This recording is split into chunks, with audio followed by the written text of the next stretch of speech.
Hello and welcome back to the Social Job Podcast. I'm your host, Dan Wiseman, and as always, I'm joined by Mr. Social Media, Andreas Georgiou, and Mr. Graphic Design, Ryan Long, to pluck 3 topics from the world of social media that have piqued our interest in the last couple of weeks. But first of all, obviously, it wouldn't be the Social Job Podcast if we didn't start off with a bit of pointless chit-chat. So how are we doing, guys? We okay? Good to be back. Yeah, I'm okay. Kids kept me up for the past 2 nights. Yeah, you've been so struggling. I am proper lagging. Our in-house dad, yeah. Yeah. Just you know, it's standard, innit?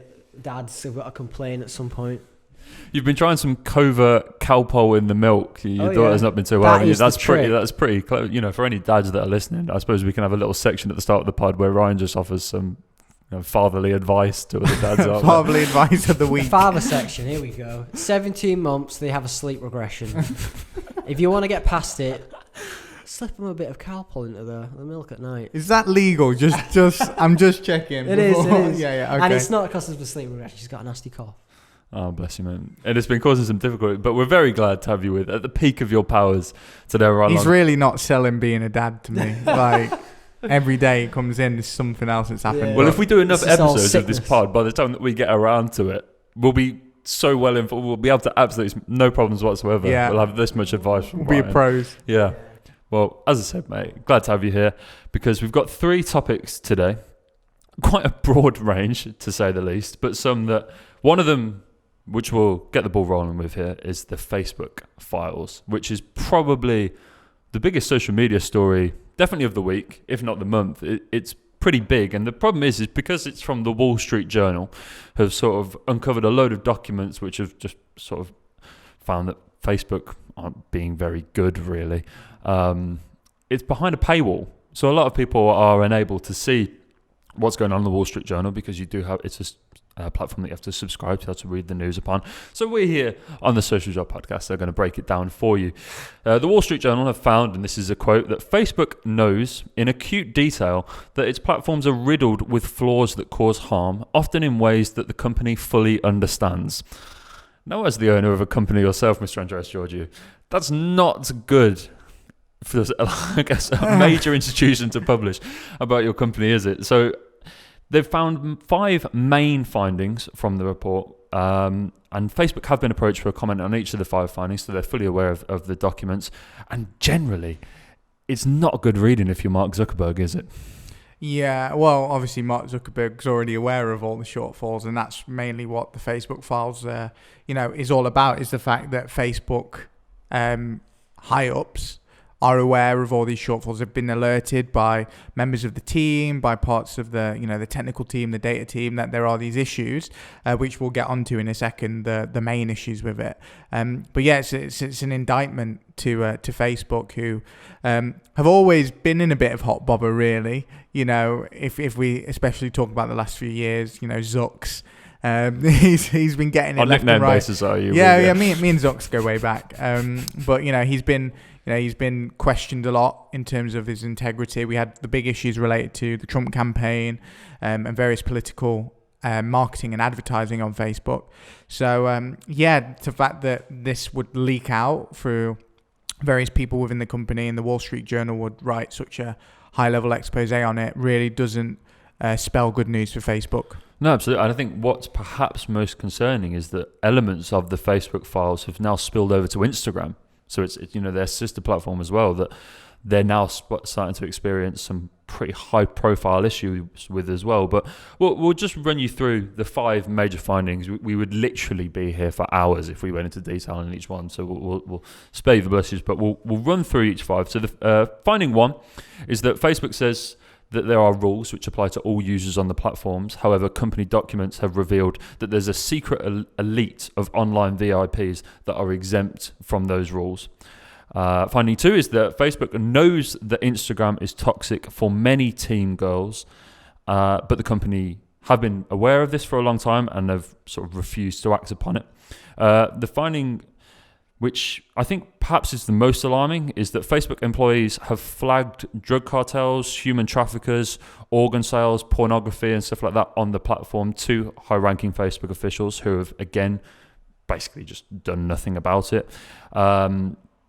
Another finding is that there was an update in 2018 where Facebook aimed to make the platform a nicer place to be generally, enhance the amount of well-natured interactions that happen on the app. That completely failed and actually made people a lot angrier, which sort of birthed the famous like Facebook arguments that the app has become like quite famous for, isn't it? It's just sort of Karen.com. I know really? we joke about it a lot in the office, about gonna go argue on Facebook, and I mean it's happened to us as well internally. Like when we published one of the documentaries, Josh probably spent a good part of a day arguing with people online. Several Karens. Yeah.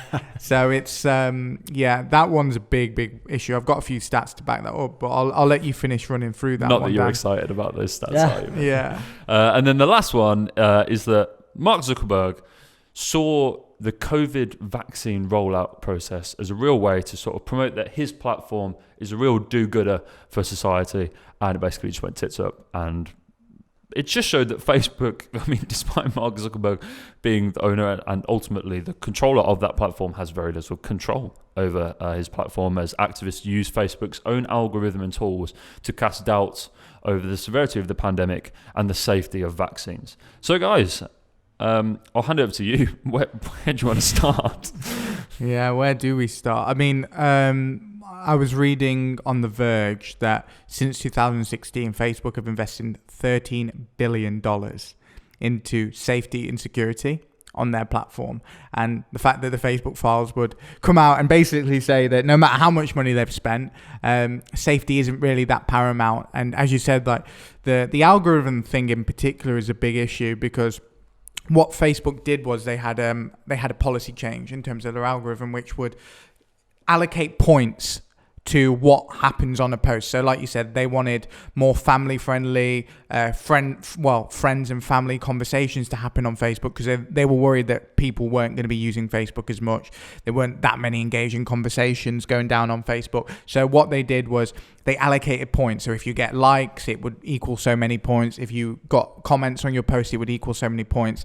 And they gave the highest weight to comments. So obviously people would notice, oh wait, I'm not really getting much interaction on my posts unless there's a lot of comments going on. And we've seen a lot of businesses how they leverage themselves in terms of trying to say controversial things to peak the algorithms. I think the other day we saw something on Twitter about the tiers of the biscuits, and it was like putting jammy Dodgers in like the shit pile, basically, which is ludicrous, and it should be illegal to even say that. That's another section altogether. Yeah, that's another section altogether. But they did that on purpose to create engagement and to create conversation.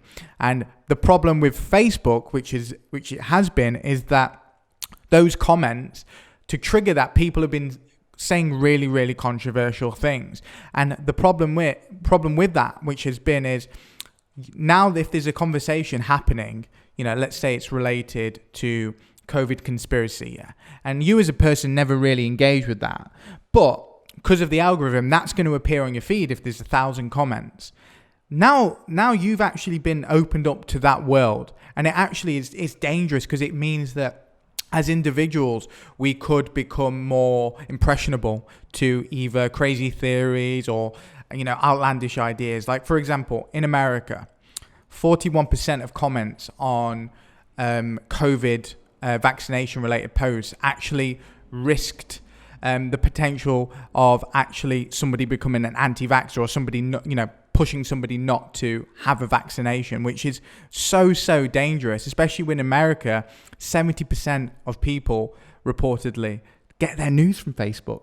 So if that's where they get their news from, and they're getting COVID, vaccination theories. I mean, in the UK, we had the bloody 5G thing not too long ago, where everyone was talking about 5G towers.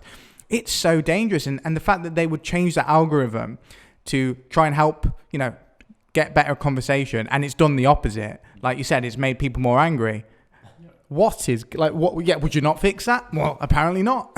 Yeah, and the reason that they didn't, Mr. Zuckerberg, as he's referred to consistently in this article, resisted the fixes proposed to him by his team because he was worried that they would lead to people interacting with Facebook less.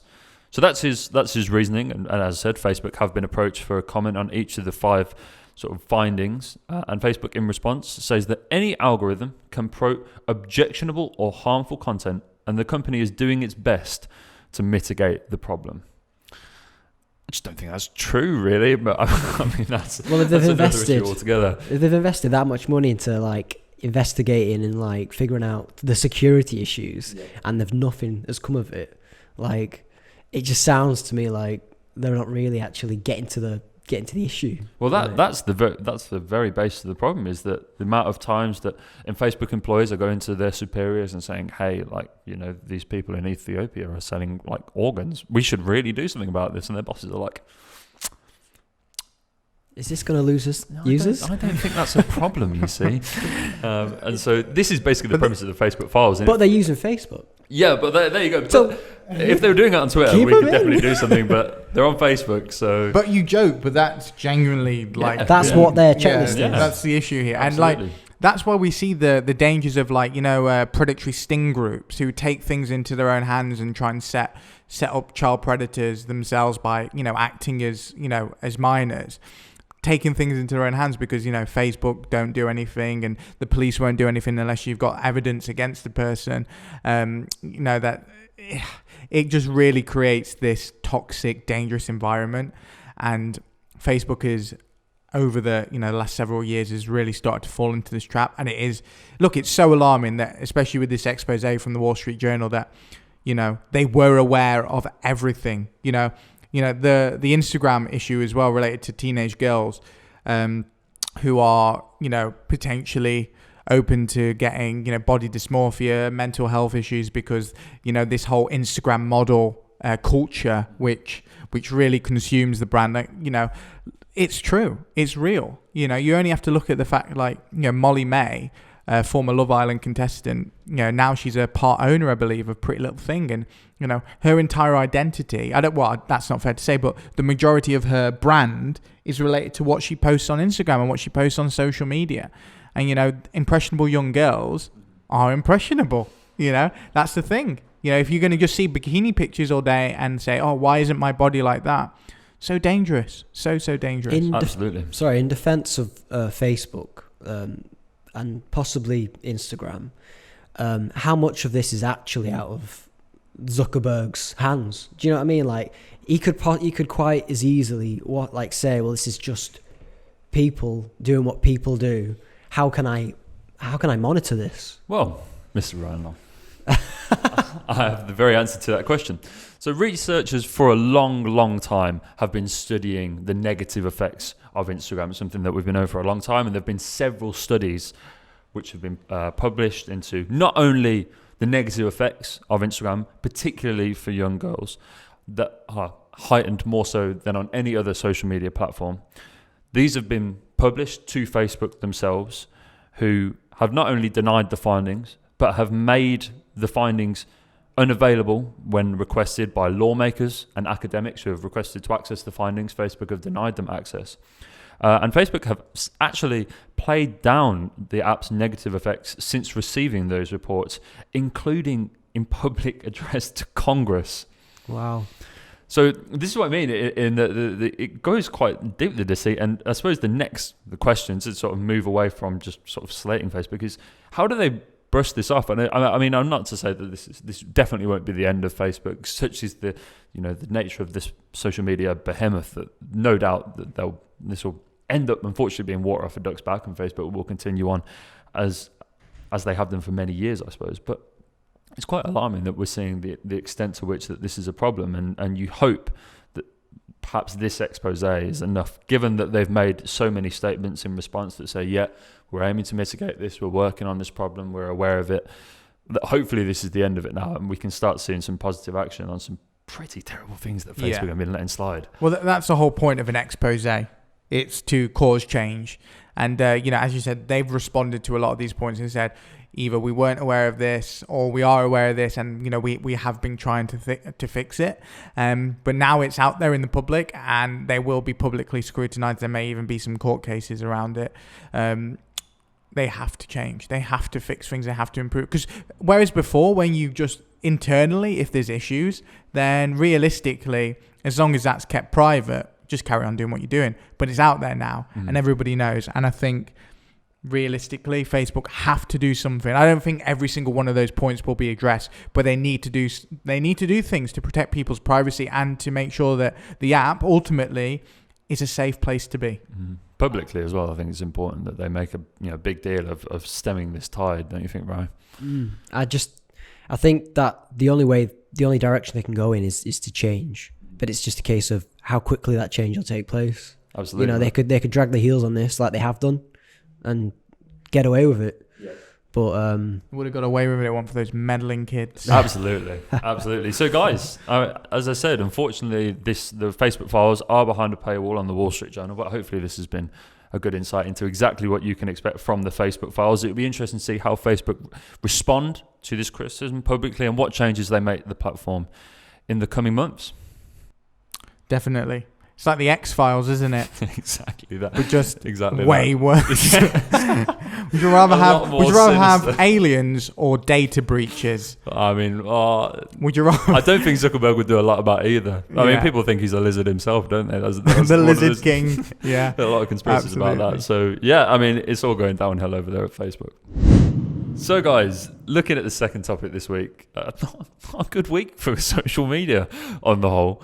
We learned that the Chinese version of TikTok, and Andreas is smirking because I now have to try and pronounce Douyin.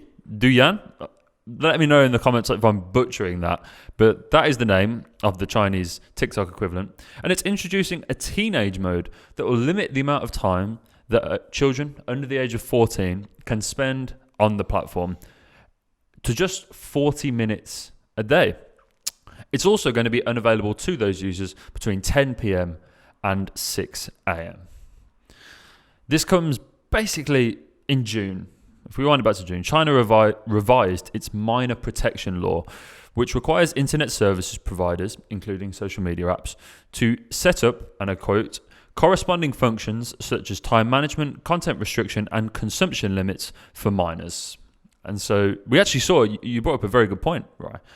They're also limiting the amount of time you can spend on video games too, aren't they? This broke about a month ago. They barred online gamers under the age of 18 from gaming on weekdays and limited their play to just 3 hours most weekends. Now, I thought the Facebook files were pretty criminal, but this hits a whole new level, guys.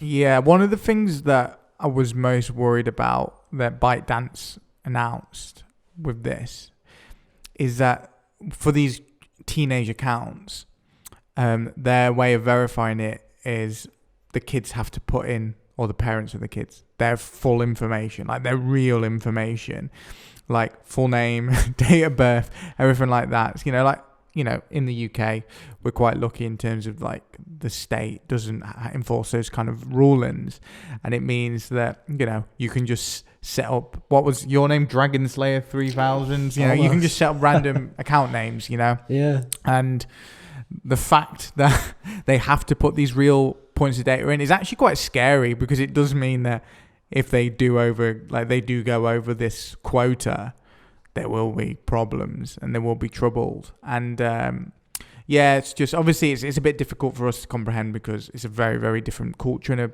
different world.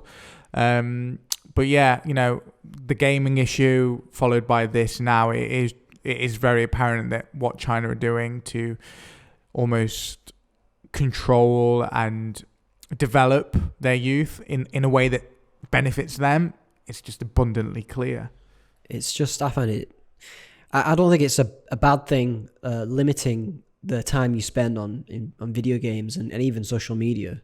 I think that's, why should you even have to use it for more than 40 minutes or an hour? Do you know what I mean? I suppose at that age, that is, I mean, it is kids especially under the age of it's 14. Young. Yeah. But I think that responsibility it's meant to be on the parents and not the government. Like, it's not for the government to enforce these kinds of rules on our children. However, I would like to caveat this slightly with another change which sort of went under the radar, but I think it's quite incredible, really. That does sound very much like a bit of Ryan Long, this does. So the app will also introduce new content specifically aimed for these younger users that will range from science experiments and museums to art gallery exhibitions and natural scenery to, quote, inspire younger teens. And I was like, that sounds like the kind of content that I can see our resident graphic designer engaging with. That sounds like a bit of you, that does, Ryan. Imagine though that this generation end up being like model citizens. Do you think the rest of the rest of the West will follow because suit? they saw an art gallery once on TikTok? Yeah, I don't think they have much choice related to that. But look, it's puzzling for I have to keep putting the context of for us, because it's a very, very different type of society and how it's run. And it's quite clear from what you just said there as well, Dan, is that, they accept that you can't get rid of TikTok and you can't get rid of video games, but if you use it as almost a manipulation tool in terms of like, yeah, you can use TikTok, but it's also educational and fun. It's almost used as a product of the state to achieve its goals, which that's not what social media should ever be used for. It should never be used as a control feature. For a lot of people, it's escapism, and for others, it's a career. Look at the lives that TikTok has changed. We talk about it a lot on this show. Every day I'm on TikTok, and creators that I've followed for the last year are now saying, hey, I've quit my job and I'm doing TikTok full time thanks to the TikTok Creator Fund and other sponsorship opportunities. TikTok has done that for these young people. Like, we're not talking like, in their 20s or 30s. These are like teenagers that their lives have been changed by this social media platform. And at 14, it is young, and you have to be careful what they consume. Very malleable in terms of, the dangers of the internet. But yeah, it's very difficult from our where we're sitting to look at it and go, that's a good thing, because I just don't think it is. I agree with the safety, and I agree that we have to protect younger people on social media, but let's do that the right way. Let's not turn into a nanny state, kind of like monitoring, your who you are, like your real name, your real date of birth as a 14-year-old on the social platform. Yeah, I think to sort of demonstrate perhaps best the differences in culture, obviously we did run the Twitter poll on the Uniform Twitter pages, and the question graphic, which went out across Instagram and LinkedIn and all other platforms, which aims to get your guys' insights into just exactly how long you guys spend on social media. And I have to admit, when I ran this poll, I did forget that it was probably quite a flawed experiment, really, because I asked, our following is mostly social media and like-minded people, similar professionals like us and stuff like that. So when I asked people how long do they spend in a day on social media, no one replied less than an hour. In fact, 61.5 of respondents said that they spend more than 3 hours a day on social media. So looking back at it, I've probably learned that not probably the most fair bit of research, really. Yeah, I did reply and say it would be easier to figure out how long I don't spend on social media. Yeah, so we had some comments and stuff on Instagram. I'm going to shout out B Taylor 94, who said that it's hard to say, really, because YouTube has basically replaced regular TV in our home, so quite a bit. And then you add all the intermittent scrolling on Instagram and Twitter and stuff like that, and it does rack up to a pretty hefty number. I would like to use this section of the podcast to just voice some just angst, really, at the reminder that you get on your Apple devices of your screen time every Monday. Don't need that. Don't need that in my life. Why would you tell me that? I'm getting up for a Monday. Monday is hard enough as it is, and at 9 o'clock I'm confronted like, yeah, Dan, you spent 6 hours on TikTok yesterday. Get alive. And you're sort of like, oh, cheers. Thanks. Nah. So but I do like the screen time feat. See, when we're talking about how to do things in the correct way, screen time is a really good concept. Like, it's a really good idea in terms of, I know what one of, I don't know how to word it correctly, but somebody I know, for their child, they have I think it's she can spend an hour on Minecraft a day. And then after an hour, the program locks off. And I'm like, at first I was like, that's well harsh, like only an hour on Minecraft. But then it's like, you know what, fair enough. Like, you know every day you've got an hour, and it also incentivizes a child, like, cool, if I do all my homework, then I can spend my evening playing Minecraft or whatever. And that's, in my opinion, the right way to do it. And Dan, like, this is, I don't know why I feel so emotional about this. So emotional. I'm worked up. I think it's your fault. But like, you know, Instagram for Kids, who remembers that? You know, we talked about it a while ago on the show. But that went nowhere because there were a lot of lawmakers and there were a lot of people within the industry that thought it was a really bad idea. And then you look at the opposite side of the table, and China are like, yeah, we're just going to have like TikTok for kids, and you can spend like 40 minutes on it, and, you know, you can learn stuff about art. And, you know, that is the cultural difference. Over there, it works. Over here, it doesn't. And I think it'll be very interesting to follow what happens with this, you know, this new, I guess, you know, incentive in this new program for children in China. Yeah, for sure. I think it will be, as I said, the sort of video games with the first domino in this effect, so to speak. Social media seems to have come next.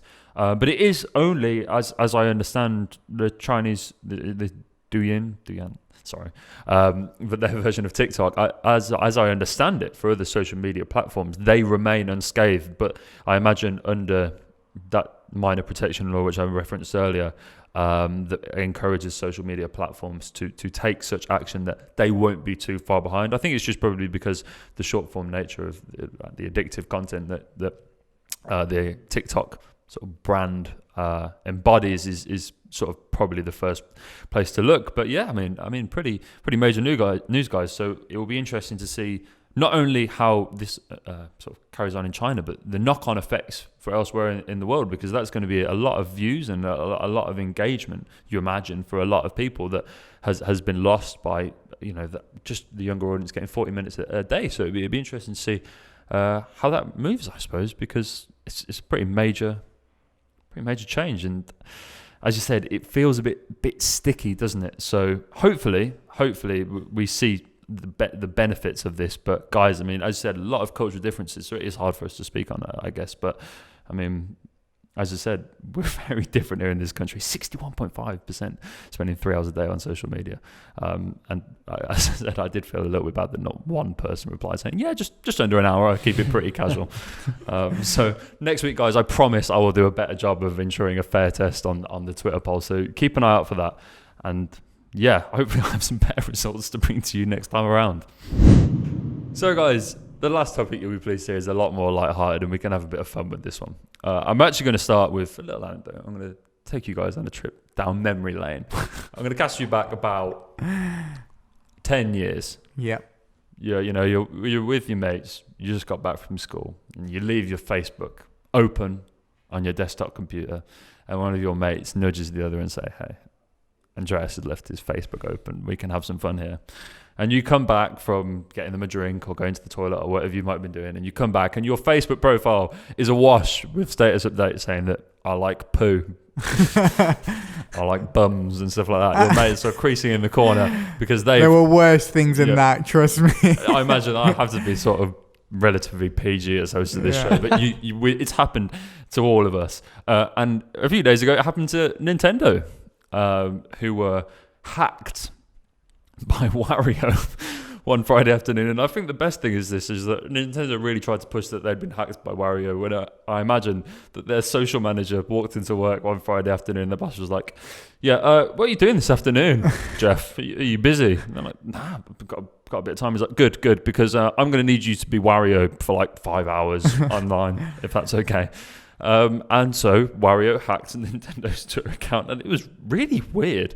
So let me run you through some of the things which we saw him do. So he actually hacked it again in 2018 and posted a status which is him just laughing. It's just literally like ha ha ha ha ha ha ha ha ha over and over again. He quote tweeted it with another tweet which is ha ha ha ha ha ha ha. All of the branding was changed to sort of, I should caveat, there was a reason for this actually. Probably should have referenced this at the start, but it's in a bid to promote the new Nintendo game WarioWare, funny enough named Get It Together.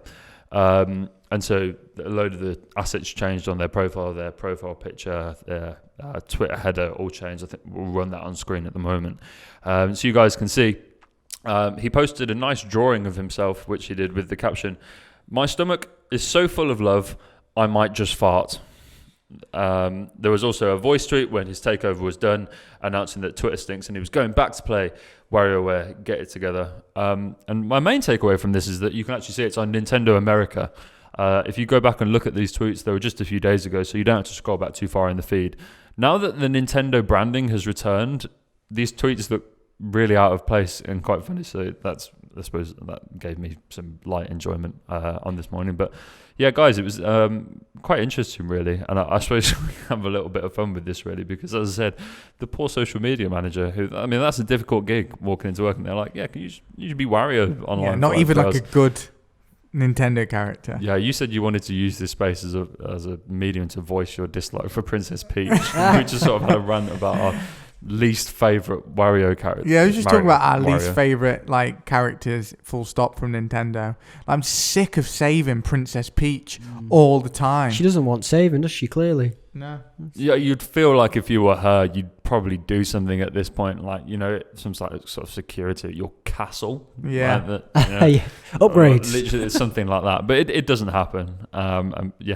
We here at Uniform Media would like to voice our communal dislike for Princess Peach. But Wario had a load of fun, guys. And I was just, it's an interesting sort of, they've done it before. Whether it worked or not, I'd love to be able to produce some numbers on whether it worked in 2018 and how many copies of whatever relevant Wario game they were selling at the time, and whether this Twitter hack from Wario actually benefited them. I can't really say.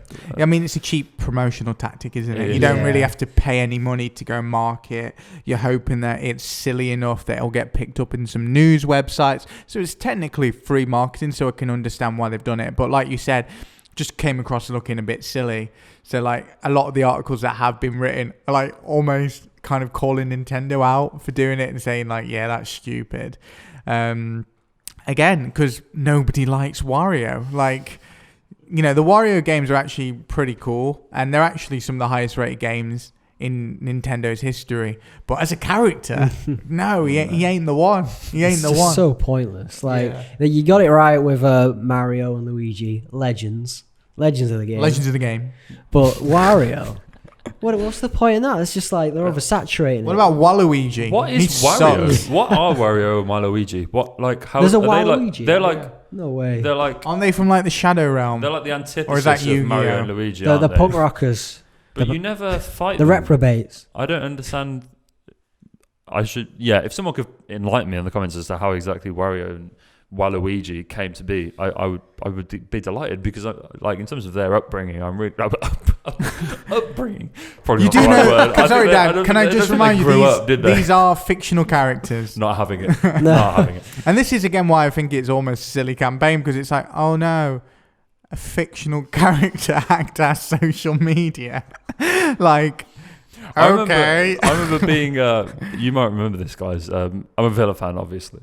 Shamefully, a Villa fan. And we had a really bad season. It was 2015-16. Villa got relegated. And we had Jolyon Lescott and Mika Richards playing in the centre of our defence. And we lost 6-0 at home one day to Liverpool. It was quite a dark day in the history of Villa, like Villa being beaten 6-0 by Liverpool, who were Kolo Touré scored, and it was like a really sad day for everyone. And after the game, Jolyon Lescott tweeted a picture of a new car that he was getting. It was this really nice, like, blacked out Mercedes. And obviously, Villa fans didn't like that. So he tweeted, he was like, oh yeah, I'm really sorry for that picture of the car. It did it in my pocket. He was like, I was driving home and it tweeted the picture from my pocket. And Villa fans were like, really? Like, that's the best you're going to give us? You can't even and so it feels a bit like that, really. I don't suppose Wario's ever been likened to Jolyon Lescott before, but we've just done it on the Social John podcast. Just really tame social media excuses. And this is what it reminded me of. And I think it summed up pretty nicely in the article that I sent to you guys when I pitched it to you as a topic to discuss here on the Social Giant. It was like, Wario took over Nintendo's Twitter and it was horrible. Yeah, literally. Like I said, like, that's what they wanted. They wanted to get coverage. And all the coverage is calling it dog shit, basically. And I guess what is it? Controversy creates cash, as Eric Bischoff once famously said. So we may still see that the Wario game becomes the highest selling Nintendo game of all time. Doubt it, but of course, always possible. But yeah, these guerrilla marketing campaigns, or these kind of like, cool, quirky campaigns. Like, they can be so hit and miss. And unfortunately, I think Nintendo have had a bit of a stinker, bit boring, bit bland. And again, who likes Wario? Nobody. I think I would like to caveat all this with, as you said, their idea was to get people talking about the new game and possibly the Twitter campaign. And we have just done so at length. Yeah. On a Wow. podcast. There you go. Yeah, So, they got us. They got us. Yeah, go buy Wario game, exclusively available at game.co.uk. Get it now, special price. We would like to say that if you would like a more complete and holistic social media marketing campaign, get Uniform Media. We promise we won't Yeah. let fictional characters take over your social platforms. Unless, of course, it's the Gruffalo. Big fan of the Gruffalo. What? There we go. There we go. Why the Gruffalo? What's the deal Just with great children's character, that? isn't Pops he? up every Christmas. Yeah? Yeah, but it's just, it's like a nice traditional story, isn't it? About the Gruffalo under the bridge. Is there a bridge? Is there? Am I thinking of someone else? I don't know. I'm going to spare Andreas' blushes there as he sort of butchers the story of the very popular children's story of the Gruffalo and say that, yeah, communally, we disapprove here of Wario taking over Nintendo America's feed. So, guys, that rounds off episode 8 of the Social Job Podcast. And I think we should end the podcast with a bit of shameless plugging here at Uniform because there's a few things I think we'd like to promote. So, if you've enjoyed this podcast, we here are so generous. We've given you the Social Jar Extra, which is a live Twitter space that runs every other Thursday. It'll be next week on Thursday. We'll be running that Twitter space. And if you have been listening and you've enjoyed them, they're all available on YouTube as full podcasts. They're available wherever you may get your podcast, in fact. So subscribe. And if you're watching on YouTube, hit that bell icon because you'll never miss an upload from us here at Uniform, be it the Social Jar or the Social Jar Extra. We've just released a new article yesterday, which was a load of fun. It seemed to be really popular on Instagram. A really nice graphic from you, Ryan, about how Formula One have leveraged social media to basically turn around the whole trajectory of the sport. Is pretty amazing, and I really enjoyed putting together that one. Yeah. And this is the last week of Project Manchester. The applications, the date will comes around next week. It seems to have gone so fast. So, I mean, if you're a small business in Manchester and you're listening to the Social Job Podcast, and you like what us here are about, all you have to do is go onto our tip page or any of our social media platforms, find the Project Manchester tweet and reply with hashtag Project Manchester, and we will give you a free back-to-work promotional social media package free of charge because we're just nice guys like that, aren't we? Great guys. Right, there we are. So if you've enjoyed the Social Jar Podcast, thank you very much for watching, guys. We're really grateful for all of your support. Subscribe wherever you're listening, and you'll never miss an upload from us here at the Social Jar because let's face it, why would you? Thanks for watching. Why wouldn't you? Well, why you? Why? Wario. Wario? It's a me. Thanks for watching, guys.